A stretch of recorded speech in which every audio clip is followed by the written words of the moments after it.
যে আমাদের দর্শকরা প্রত্যেকটা সিরিজে অনেক আকাঙ্ক্ষা থাকে তাদের, যে কোনো টিমের এগেনস্টে জেতার কথা চিন্তা করে।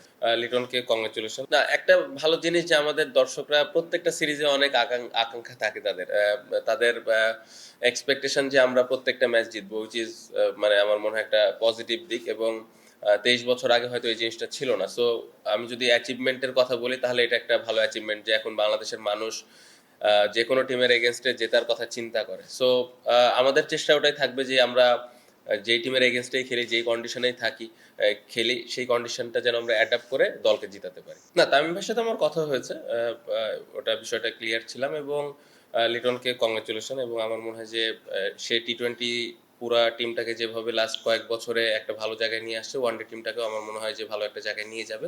এবং ক্যাপ্টেন্সির এই পুরো বিষয়টা আমার মনে হয় যে কয়টা ক্যাপ্টেন থাকলে ভালো হতো, কি হলে ভালো হতো, এটা ক্রিকেট বোর্ড এবং যারা ম্যানেজমেন্টে আছে তারা টিমের জন্য যেটা ভালো হবে সেই ডিসিশনটাই তারা নিয়েছে। এবং আমি বিশ্বাস করি যে তারা খুব হেলদি একটা ডিসকাশনের মাধ্যমে এই ডিসিশনটা নিয়েছে।